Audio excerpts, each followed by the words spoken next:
20 жылдан ашык убакыттан бери Сакалды айыл аймагынын чоң багыш айылында таза суу көйгөйү чечилбей, калкка бир топ түйшүк жаралып келген. Коңшу айылдан 5-6 чакырым алыстыктан суу ташып күн өткөргөн тургундардын бүгүнкү суу көйгөйлөрү чечилгендигине ыраазычылыктары чексиз.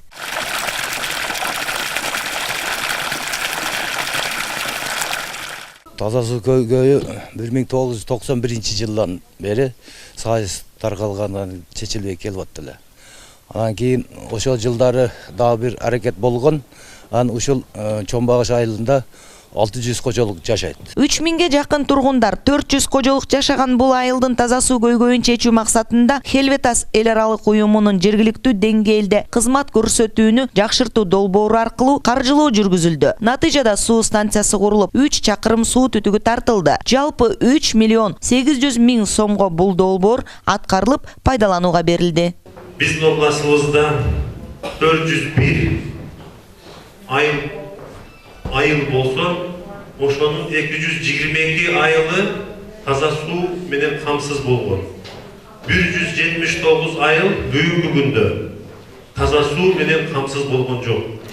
Мына ушул биздин биринчи приоритеттүү жумуштарыбыздын бири. Жалал Абад облусунун аймагында 401 айылдарда ар кандай көйгөйлөр бар. 179 айылда таза суу жетишсиздиги күчөп турат. Өкмөттүн 40 кадам долбоорунда бул көйгөйлөр чечилери максатталууда. 2018 жылдын 62 айылында таза суу жетишсиздиктери буйруса чечилери максатталган. Ал эми 2020 жылга чейин бул көйгөйлөрдү жоюу үчүн атайын программа иштелип чыккан. Өкмөттүн максаттуу 40 кадам долбоору бул багытта өз ишин улантууда.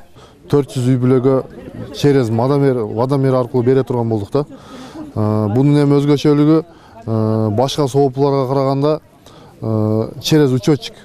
Азыркы күндө эми ушундай соопулар бар.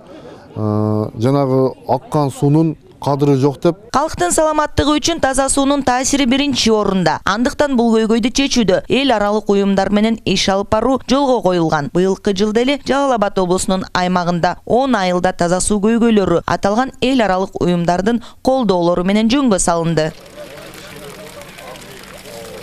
Кыял Сабирахунова, Медин Ибраимов, Курбаналы Момунов, ЛТР, Жалал Абад облусунан.